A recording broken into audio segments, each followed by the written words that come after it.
In the words of Arnold Schwarzenegger, all right, everyone, chill.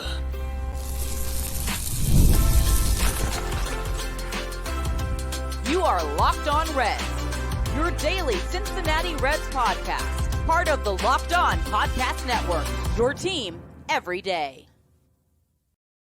You are Locked On Reds, your daily source for all things Cincinnati Reds. I'm Stephen Offenbaker. The bad impersonator over there is Jeff Carr, and we love baseball. We love the Cincinnati Reds, and we have taken our love for baseball. We've taken our love for the Reds, and we have turned it into information for you. Locked On Reds is part of the Locked On Podcast Network, your team every day. And if Jeff gets to open the show with a really bad movie impersonation, I'm going to do one as well, because if we're talking about Elly De La Cruz, we can borrow a line from Drago in Rocky IV. He's not human. That is what is going on with Elly De La Cruz. Elly did something I don't think anybody else in baseball would have successfully accomplished. He did it last night against the Rockies. Elly is electric, but not to be outdone. Rece Hinds made his debut, and he was pretty equally electric himself. A 450-foot home run off of the second deck in left field, plus his first major league hit was a hustle double to get some things going for the Reds. What an exciting debut. We're going to get into all of that. We're going to get into that first game of the Colorado Rockies series, and we're also going to check in with the Locked On Angels guys to figure out if the Angels might actually be a good trade partner for the Reds to continue to try and right the ship. And oh, by the way, the Reds made a trade while we were recording yesterday's episode. So we're going to dig into that somewhere along the way, I think, if we can fit it in. Before we get into any of that, this episode is brought to you by FanDuel. Make every moment more as the playoffs are getting closer and closer. Major League Baseball is streaming towards the All-Star break. Every game matters, every game counts, and you can get on the action with FanDuel. FanDuel is hooking up all customers with a boost or a bonus daily. That's right. There's something for everyone every day, all summer long. Visit FanDuel.com to get started. And Jeff, where we have to get started is with two guys. We talked about them there, Elly De La Cruz and Rece Hinds. You know, if you were following me on social media last night, I had the good fortune of being sponsored by Auntie Darlene and sitting in the diamond seats last night. So a lot of this stuff unfolded right in front of my face. I want to start first, Jeff, with the contact play, the thing that you were railing against as recently as this morning. We're going to talk about that because Elly did a thing that I don't think anybody else in baseball would have successfully accomplished. He scored on that contact play, and it really wasn't even close. I was surprised that Colorado challenged it because I was about 6 rows back, directly behind home plate, and I could see that he was in there and the tag didn't get him in time. So I was surprised they wasted their challenge on it. It was superhuman. That was, I think, a strategy to quell the rising tide that was that inning for the Reds. I think that Bud Black understood that this was going to be the straw that broke the camel's back. If Elly scores this inning, the floodgates open, the Reds will just absolutely take over this ball game. So if somehow he could have won the challenge, that's why. But I want to point that out because you have said now twice in our first 3 minutes of the show that only Elly could make that play happen. Again, this is not a point that the contact play works for the Reds. This is a point that the contact play works for Elly. And quite frankly, only Elly. Like, this is the whole thing. Remember when you were younger and you saw on TV and they said, don't try this at home. Quite frankly, they should point this out. Don't try this unless you're Elly De La Cruz, because Elly De La Cruz is the only guy that has the speed and has the agility and has the superhumanness to make that play happen. Because as much as I watched it, I'm like, man, I agreed. Like, watching it on television, I agreed with the Rockies challenging it because I'm like, boy, was he out? And then they showed it in slow motion. And it was like, oh, it was obvious he was safe. Only Elly could make that play, and he did so much in this game. I mentioned, the whole thing with his talent and just the way that this game unfolded, and this is what you need to see from him if the Reds are going to right the ship. Single, double, 2 runs scored, couple of stolen bases. He's already hit the over on 41 and a half stolen bases. If you got it at 40 and a half, if you got it 41 and a half, doesn't matter. He already hit it. He's all the way up to 45 now. most stolen bases before the All-Star break by a Cincinnati Red. He just continues to do things that are just almost unexplainable unless you actually saw him do them. And I want to address something else because I know our viewers and I know what some of the comments are going to be. They're going to talk about, well, yeah, but he also got thrown out at the plate. I want to talk about that play for a minute because Major League Baseball has got to do something with these rules at the plate. At every other base, at first, at second, at third, you cannot block the plate, or you cannot block the bag, rather. And if you block the bag, the runner is safe. That's just the way it is. You can't do it. Right. The rule is different at the plate. If the catcher has the ball, they're allowed to block the plate, but you're still not allowed to collide with the catcher. So to me, that is an unfair advantage to the catcher in that situation. And I think we saw that play out because the plate was obviously blocked, but the catcher did have the ball and the Reds didn't challenge because the rule is the rule. But I think the rule needs to be looked at in the offseason. Yes, Elly was out, but if it was handled like any other base, or if he'd have been allowed to blast the catcher, in either of those scenarios, Elly is safe. So, yeah, he got thrown out, but I don't feel like it was not a bad send is what I'm saying. I think that was a good send in that situation. If Elly's on third, I think that the moral of the story is with all of this, if Elly's on third, you open up every single base running possibility. The delayed double steal was created because the Reds have Elly. They've tried it with other players. It hasn't worked. Or they just look off, they let the guy steal second, and they stare at third, make sure that guy doesn't move. In this case, Elias Diaz forgot for 2 seconds who was on third base, and it almost cost him. Later on in the game, Elias Diaz forgot how to throw the ball back to the pitcher, and Jeimer Candelario scored. So I don't think that we're really advocating here for the baseball mind of Elias Diaz. But I do see how this whole blocking thing, the blocking rule for catchers just makes no sense to me. Like, it's got to be revisited. There's been plays earlier on this season. I can remember a play of Stuart Fairchild trying to extend and go from second to home, and he's thrown out, and you watch it, and the catcher is just laying in the baseline. There's nowhere for Stuart Fairchild to go. The Reds tried to challenge it. They didn't get the call.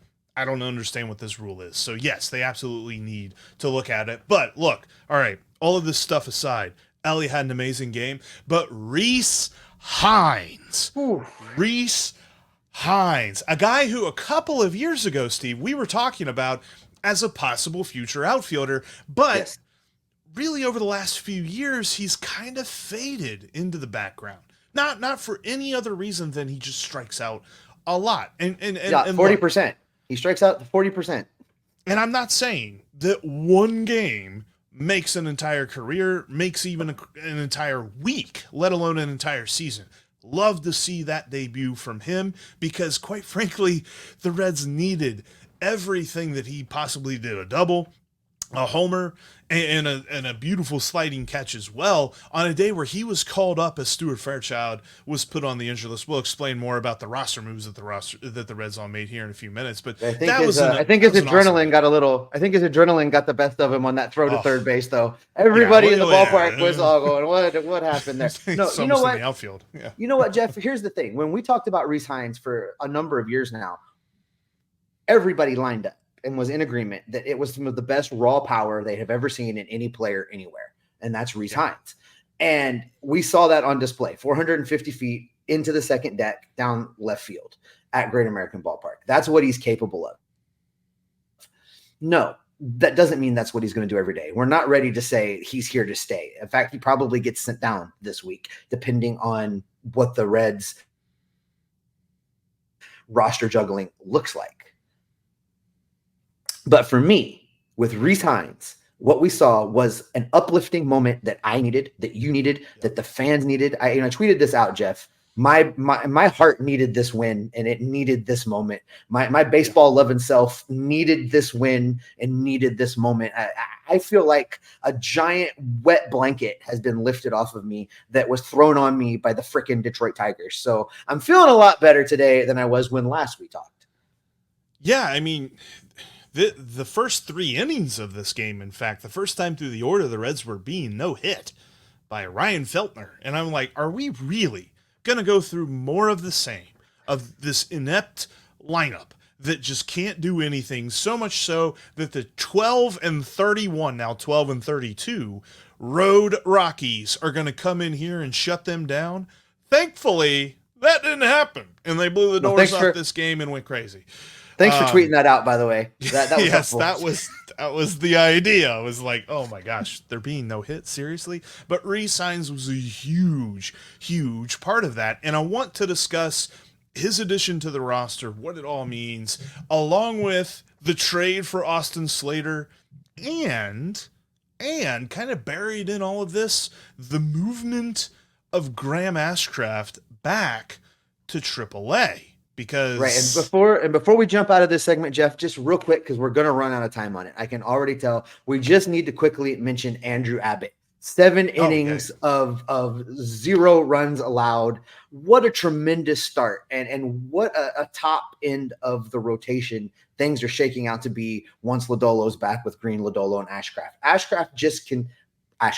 Abbott, Jesus, with Lodolo, Green, and Abbott. Abbott has continued to just rise to the occasion. He keeps getting better and better. When he runs into roadblocks, when he stumbles, he fights through them. He works on things. He comes out. He fixes them. He gets better. You can't ask for more from your number 3 guy in the rotation. No, absolutely. And quite frankly, it's the reason that the Reds feel comfortable enough to make the move that they did with Graham Ashcraft. They made a few more moves, but it's only just the beginning. We'll discuss why coming up next. Look, as the summer goes along, as baseball season goes along, FanDuel is the best place to take advantage of it. All the different performances and parlays and things like that you can check out over at FanDuel are boosted throughout the summer. They've got these different boosts, these different deals that they give to you each and every day throughout the summertime for baseball, for the WNBA, for the Olympics that are coming up. But of course, for the Elly Parlay as well. Look, if you took the Elly Parlay like we tell you to all the time, you made some money last night because Elly De La Cruz did what Elly De La Cruz does, and he went crazy. So you know what? I'd do it again tonight. Like we always say, Elly to get 1 or more steals, Elly to score 1 or more runs, and Elly to get at least 2 total bases. In most cases, it pays out right around 4-1, sometimes 5-1. But with the parlay boosts that FanDuel can give you sometimes, it could be even larger payouts than that. You got to check out FanDuel today. Go to FanDuel.com to get in on the action. FanDuel is America's #1 sportsbook and the official sportsbook of Major League Baseball. You've got to check out Locked On Sports today. It's a 24/7 streaming channel on YouTube or on the free Amazon Fire TV channels app, bringing you the biggest sports stories, analysis, and opinions, all from Locked On hosts. Again, that's Locked On Sports today, 24/7 on YouTube or on the free Amazon Fire TV channels app, part of the Locked On Podcast Network, your team every single day. And speaking of every single day, shout out to our everydayers who make us part of your day every day. You guys are what makes this show go. Appreciate you so much for being a part. And for our everydayers, coming up on the next Locked On Reds podcast, Nick Lodolo is back from his blister load management, and we are looking forward to his first start back against the Rockies. Hey, real quickly on the everydayers, Jeff, I just want to take a minute and shout out all of the people that you and I ran into on Saturday and the people that I've been running into at Great American Ballpark while I've been in town. You guys are amazing. I can't tell you how much I appreciate you coming up and talking baseball with me, coming up and saying hi, coming up and telling me that you listen or watch the show. I really appreciate it. Thank you so much. Help us out. Spread the word. Tell your friends. Tell your family. Help your grandpa get on YouTube. Whatever you got to do to bring more viewers to the show, we appreciate you. Thank you so much. Because we want to talk Reds baseball with you and with everybody, because we love the Reds, and we hope you do too.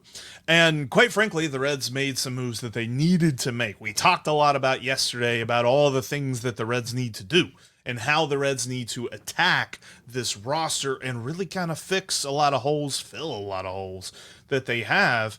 They had more holes because they put Stuart Fairchild on the injured list. That's what opened up the spot for Rece Hinds. And I thought this was cool because we were talking to Rece Hinds after the game, and they asked him about his experience on the call-up, and this is what he had to say.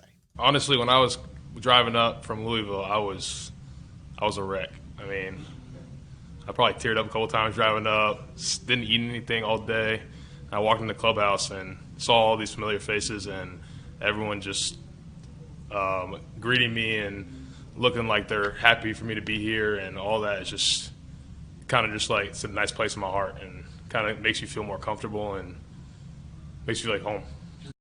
Steve, I saw those pictures that you posted at your Twitter account at @SOffenbaker with 2 Fs. Couldn't you have given him some of your beef stroganoff? I mean, dude hadn't eaten all day, and you're just... Hey, if I had known, I would have fixed him a to-go plate. I would have totally hooked him up.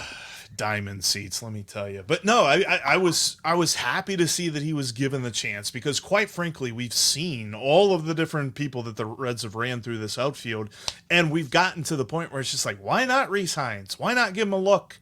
Well, we did a show on that, right? We did a whole show on that like 2 weeks ago. So thanks for listening, Nick Croft.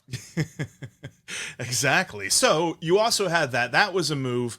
And I loved seeing him flourish. I hope that he continues to just approach with caution a little bit, because we've said it. He struck out a lot in AAA. People will look immediately and see that his batting average was not inspiring in AAA this year. He has always had power. And when he gets hits, they go long ways, and he gets lots of total bases and things like that. So that's going to be a lot of fun to see. But if you're thinking that they brought in a guy that's going to hit 300, that's not going to be this guy. He is very likely to be the next incarnation of Adam Dunn, where he is a three true outcomes dude. That's a great comparison. He is. Yeah, that's a great comparison. And listen, Jeff, there's absolutely no chance this show is going to end on time today. So I do want to spend another second on Rece Hinds, and I think we have some video of him talking about his home run. And because he had such a phenomenal day, and because it was such a tremendous debut, I want to give him his moment. Let's hear from him on that home run. I mean, 450 is 450, but to be honest, I didn't even watch where the ball went. I kind of looked at the dugout and I completely blacked out on the bases, so I couldn't even tell you what happened, what was going on. So I can tell you, because again, diamond seats, the smile that was on his face as he came across home plate, it was incredible. It was just such a special night to be out at Great American Ballpark. I tweeted this out. I have stumbled into a lot of debuts over the last couple years. I've just, for a guy that lives in Hawaii, I've been here a lot for these debuts. And I was really happy to be in the ballpark for his debut. But as you say, the Reds have made other moves. It's not just all about Rece Hinds and the moves that were made. The Reds have apparently made a decision on Graham Ashcraft, and that is that Graham Ashcraft is really maybe not their guy. They think that Carson Spires seemingly is ahead of him in the pecking order. Graham Ashcraft has been sent down again, not in order to make room for Nick Lodolo, but in order to just get him down to Louisville, get an extra arm in the bullpen. Ultimately, that slot will turn into Nick Lodolo. Graham Ashcraft seems destined for the bullpen at this point, which is something that I was really not for, but it seems to be the direction we're going. It definitely seems to be the end game. I wonder if they don't give him a little bit more shot this season to retain his starting spot, and then if it just doesn't work out, then maybe he does transfer to the bullpen next year.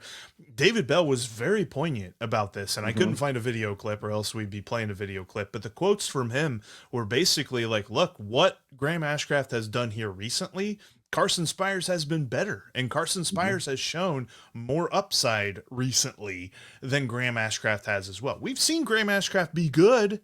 I don't know what's going on with him, though. These last couple of starts have been very mid, and it's like, yeah, if you squint real hard and look at it sideways and maybe turn the lights down low, you can see a good start, but it wasn't readily available to you. So, yeah, I kind of agree with this move. Let Carson Spires continue to pitch and let Graham Ashcraft go work on something. See what it is that is plaguing him, because it's just not working at the major league level. If the Reds are constantly having to score 5, 6, 7 runs with the lineup they currently have whenever Graham Ashcraft pitches, then that's no bueno. That ain't going to work. So let's see what the Reds can get out of him from Louisville, and if he can figure it out and come back up later on this year. Yeah, if you're interested in those exact quotes, our guy Charlie Goldsmith has them on his social media feeds. I texted you, Jeff. That was the most candid I have ever seen David Bell be talking about player performances. It was a little refreshing. I don't know what to make of it. Maybe I don't know. I don't know what to make of it. He didn't do the whole thing where it's just like, oh, he's been really good. He just hasn't gotten the results. He's like, no, he hasn't been good, actually. He was pretty clear. But all right, we got to get into the big move, Jeff. While we were recording and telling Nick Krall that he needed to not sit on his hands and telling the Reds front office that they needed to make a move, the Reds were making a move while we were recording. So about an hour after we wrapped it up for the night, the Reds released the news that they had made a trade with the San Francisco Giants, sending Alex Young from Louisville over to the Giants for cash considerations and outfielder Austin Slater. So this move, it depends on how you want to look at it. If you want to look at Austin Slater in a 2024 vacuum, you're going to be able to throw up your hands and say they've done nothing. They're trying to distract us. How is this better? This is another guy that's hitting at 200. This is another guy that's struggling. But if you look at Austin Slater 2020 to 2024, there's some talent there, and there's some potential for the Great American Ballpark effect to really help this player. Secondary to that, Jeff, this is a real outfielder. This is not an infielder that was called up and said, hey, by the way, go play right field. So this is a guy plays all three spots. Can play all three outfield positions. So he's already better than what they've been calling up from Louisville. What they give up is our spare part lefty that was sitting down in Louisville in case we needed him. So I like this move. I mean, it's not the end all of the problems, fix all of the holes move that we want them to make, but it's a put a Band-Aid on the thing right now. And I hope that Nick Krall is continuing to work the phone lines and trying to make whatever move is next. But I'm okay with this move. Between Rece Hinds not eating and you going to the diamond seats and eating all the food, for some reason I'm just on food right now. But this trade better be like the appetizer, maybe even the amuse-bouche to what Nick Krall and Brad Meter have planned for the trade deadline. This better be the start. Last year they only made one trade. They traded for Sam Maul. This better not be the one trade. Austin Slater, while he helps, he doesn't move the needle. He doesn't put them in a position that I wanted them to be in, or he doesn't fix what they need now. He's not controlled past this year. He's going to be a free agent. So even if he figures it out a little bit, then the Reds will have to re-sign him. They will not just have him for next year. So there's a little bit of this that I'm like, all right, I do see kind of the drawbacks to this, but if it's the beginning, if this is the first move of a couple of different moves that he has planned, then okay, we're good. Because it's clear to me that the work he did in the offseason, that Nick Krall did in the offseason on this roster, was good enough, but it wasn't as great as we thought it was, because there's still more to be had. And there's still more to be had right now. Austin Slater helps, and he should be in the starting lineup here tonight, and we should be seeing him for multiple days, especially as, TJ Friedl apparently is just going to start running, so we're not exactly close. And Matt McLain has started baseball activities. I don't know how many times I want to shout that from the rooftop. Matt McLain has started baseball activities. Listen, Jeff, we were running way behind on time. Got to move it along a little bit. Here's what I know. Putting a Band-Aid on this outfield problem and getting Levi Jordan out of here and getting a real outfielder into the outfield, that's a good start, but the Reds need to do more. And in that vein, the Reds could link up with the Angels for a trade, maybe. Coming up, Jeff here is going to talk with the Locked On Angels hosts to figure out the Reds and the Angels have a potential deal. We've got that coming up next. Baseball season is moving right along, and you can make some cash on Elly De La Cruz's performances over on Prize Picks. Whether it's stolen bases, homers, or hits, take your pick of more or less on Elly and add them to your Prize Pick entry today. With how well Elly plays baseball, you can turn $10 into $100 with just a few taps. Download the app today and use the code LOCKEDONMLB for a first deposit match of up to $100. Prize Picks is really simple to play. I can make my picks and get them submitted within a minute or so. They have quick withdrawals, easy gameplay, and an enormous selection of players and stat types. That's what makes Prize Picks the #1 fantasy sports app around. So get in on the action with Prize Picks. Download the app today and use the code LOCKEDONMLB for a first deposit match of up to $100. That's code LOCKEDONMLB for a first deposit match of up to $100. Pick more, pick less. It's that easy. Here at Locked On Reds, we pride ourselves on getting you the latest news about the Reds. Whether it's in the offseason, the draft, spring training, or even the playoffs, it's year-round. You know what else is year-round? Collection season. Just because tax season is over doesn't mean the IRS will stop coming after you for unfiled taxes. The IRS can garnish your wages, levy your bank accounts, and even seize your property. Don't let the IRS target you. Let the licensed professionals and tax experts at Tax Network USA go to bat for you. I know, I've filed my taxes multiple different ways. I've had multiple different jobs in all kinds of different forms. Tax Network USA makes it easy to do that and so much more. With over 14 years of experience and an A+ rating by the Better Business Bureau, Tax Network USA has saved their clients over $1 billion in tax debt. Whether you owe taxes, have complicated matters that require tax planning, or finally hit that parlay this season and need help correctly filing, call 1-800-549-1000 or visit tnusa.com/lockedon. For more information, see the link in this episode description below. You can catch every pitch of the Reds' hometown broadcast with SiriusXM. Heard from some of you everydayers saying you heard an ad just last night on Sirius. Thanks for listening. Just download the SXM app and search the word Reds. All right, Jeff, we've talked about the Reds needing to do more. We've talked about that we hope this is just the beginning of Nick Krall trying to right this ship and undo some of the damage done by all the injuries. And you've had an interesting conversation with our hosts over at Locked On Angels to try and see if the Angels of Anaheim, Los Angeles, California, Southeast are a potential trade partner for these Cincinnati Reds. So without further ado, let's dive into your conversation with our guys over at Locked On Angels. Oh, let's make a deal. See if the Cincinnati Reds and the Los Angeles Angels can get together for a deal. And joining me on this crossover, we're going to talk about the Reds and the Angels possibly having a little bit of a trade relationship this season is our hosts John and Mike Frisch from Locked On Angels. I am, of course, Jeff Carr from Locked On Reds. And quite frankly, the Reds, albeit just being swept by the Tigers, should be buyers. This has been our position for the last week or so. At least my position. My co-host is starting to think otherwise, but I still think the Reds should be buyers. The record is not where we expected it to be, but the future still remains bright. There's a lot of injuries that this team has dealt with, and that can be a huge explanation as to why they are where they are. So once they get healthy, and maybe you even look more to load for next year than you look to load for this year. So in that case, I was looking at a few guys. I was looking at Taylor Ward, and I was looking at Luis Rengifo in a hypothetical situation where the Reds should be contacting the Angels and seeing what about the deal. And quite frankly, I think if I had to pick between the two, I would pick Luis Rengifo over Taylor Ward, but I did hear that there's a little bit of unfortunate news with Rengifo going on. Yeah, he's got a wrist injury going on, seeing a specialist. He took a swing with the bat the other day, kind of shook out his hand, and Mike and I and Angel fandom collectively held our breath because the last time we saw that, it was Mike Trout breaking his hamate bone and missing the rest of the season, except for one game where he tried to come back from that and didn't work out so well. So, yeah, it sounds like a wrist issue at the moment. That's kind of all we know about Luis Rengifo. And so when it comes to Luis Rengifo, you're going to get some versatility, and you're going to get probably the best he's ever been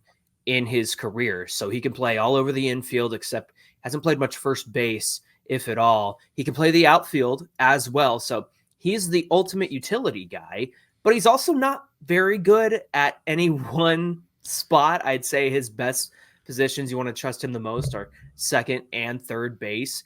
But the thing about Luis Rengifo is the reason why he's having such a great year is consistency. Usually when Mike Trout and Anthony Rendon get hurt, it's halfway through the season. And so at that point, you need a Rengifo in your lineup. Well, this year, they took their trips to the IL pretty early. And so then Rengifo got into the lineup pretty early. And so to have him consistently in the lineup is why you're seeing a 315 batting average and a 800 OPS from him. Now he's traded some power for more consistent contact hitting to all fields.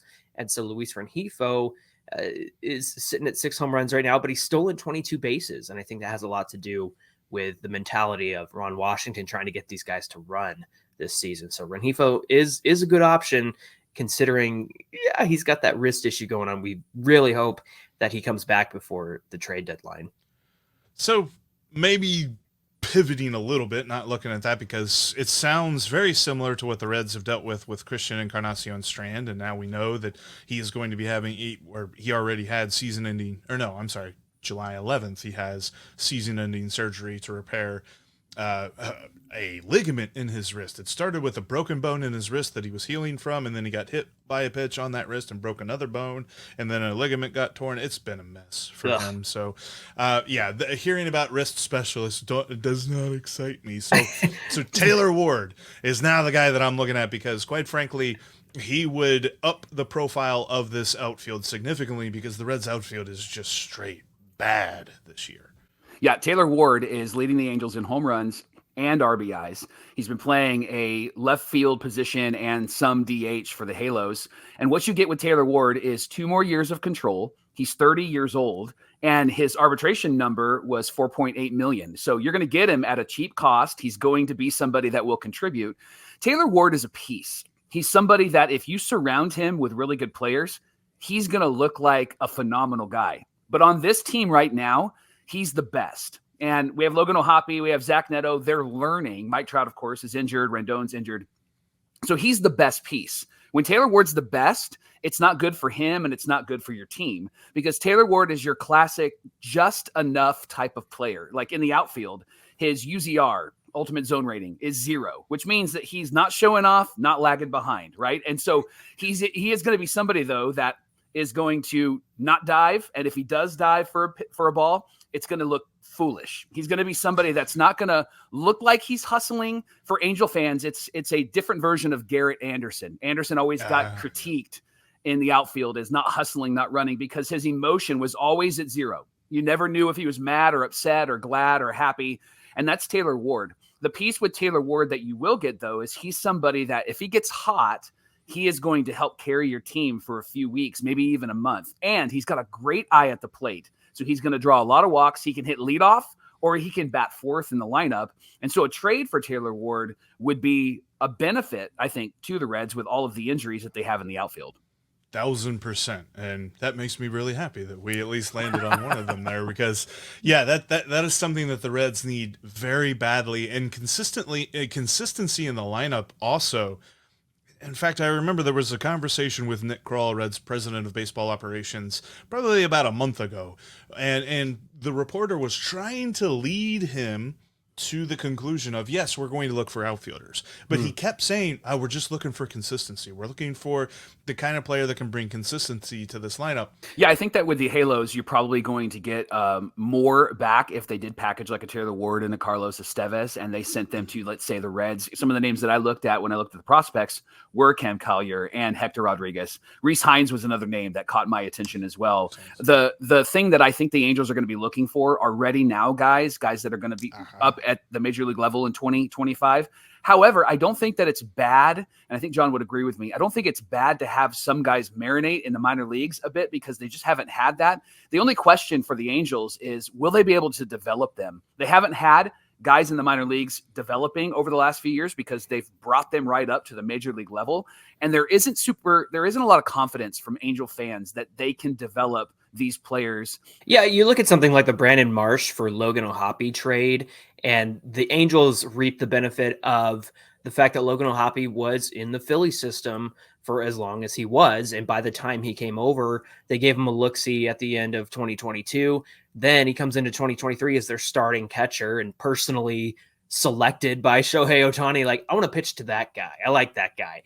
Then he got the torn labrum, so he was out for most of the season last year. Came back, hit pretty well when he did. He showed some power, and now he's behind the dish every night. So if I'm thinking about those kinds of trades, then it's going to be those ready now players that had the benefit of being in somebody else's system. I think Perry Manassian does that with the draft picks as well, because these college guys have some pretty good, quote unquote, minor league development because they're in these excellent college systems. So in terms of guys who are close to the majors. I think that's what the Angels prefer. But look, at this point, I think anybody is on the table. And I think if the Angels are smart, they'll go after anybody they can, especially guys like Cam Collier. I was even looking at Sal Stewart, who was also kind of, often talked about in the same conversation as Cam Collier. They love their guys who make contact. And so I'm looking at a lot of these guys with good hit tools, and that's something that they emphasize because they want. I don't know, Mike, maybe you agree. It seems like they kind of want to get back to social ball a little bit, like put the ball all over the field, lay some bunts down, that sort of thing. And I like that kind of baseball, to be honest with you. Me too. That played well for them back in the day. That's for sure. Yeah, it only got them a World Series, right? Something about that ring just makes everything seem good. But no, okay. So let's say this. There's going to be some hate for this, but instead of the quantity, let's say we do this: Jonathan India, and we'll throw in, let's say, we'll do Lyon Richardson and Rece Hinds. Ooh, how many years of control does India have left? I think he's got a couple of years. He's a guy, and I think that there are a lot of Reds fans that every time he does well, and quite frankly, I love watching him play. So I wouldn't love the idea of training him, but he is a guy that when Matt McLain is healthy, he's a man without a position on this team. And when you look at his bat, he's definitely a guy that deserves to be in the lineup. So you've got to work on his glove to see exactly where he fits. I also think that of the other guys, Lyon Richardson, you'd have somebody that's ready to pitch for you right now if you really wanted him to, and kind of work on some stuff in the major league level. And then you could also get Rece Hinds up here later this year or maybe early next year. I think that would be an interesting trade offer as well. And the Reds kind of have to look at these big swings. If they're going to get multiple years of team control with Taylor Ward, and they're going to fix their outfield, which quite frankly, that needs to be their plan for the next calendar year. Because as much as I love Will Benson, and as much as I love TJ Friedl, and as much as I love Jake Fraley, I just don't think that equation is working out for them. And maybe Spencer Steer is a long-term outfield option, but he constantly keeps getting pulled back into the infield for multiple reasons. So to put him into the equation as simply just an outfielder seems to be short-sighted to me. Yeah, I could see the Angels going for a Jonathan India. John of Locked On Angels, actually was somebody that pushed for that last year. I am a Jonathan, by the way. You are Jonathan. Only mom calls me that, by the way. Right. No H in the name. But he is somebody that pushed for Jonathan India, and I could see him really holding down second base for us with Neto at short. I think that it would probably, if I'm the Angels, it would probably be a Taylor Ward, Carlos Estevez type of deal instead of a Rengifo thrown in there, because I think that they would have Rengifo play third and hold that down and then maybe have a Rendon DH. But I could see a great infield of Rengifo, Neto, and Jonathan India with Nolan Shonawell playing first. I like it. You might get some hate, Jeff, but not from me. I like that deal. What do you think, Johnny? Yeah, I like that deal as well. And to see Jonathan India maybe hold it down for a few years until some of these other Angel players are ready to come up and maybe take that second base position. Look, the biggest need here is third base. And so if there's a future where the Angels have somebody, I've said it a lot, I don't see a lot of power in their development system, in their farm system. So to have somebody come on up and take that spot in a few years, I think would be excellent. And that's where we will wrap up today's Locked On Reds podcast. Thanks everybody so much for checking us out, and thanks for making us part of your day. If you're an everydayer, don't forget, coming up tomorrow, Nick Lodolo is back, and we're going to be diving into the deets of his first start back from blister load management IL.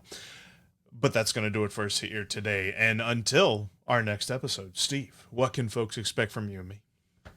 We're going to be watching to see if Nick Krall makes a trade as soon as we stop recording. We're going to be checking out the rumors. We're going to be checking out the news. We're going to be gathering up information. We're going to be bringing it right here to keep you locked on Reds every single day.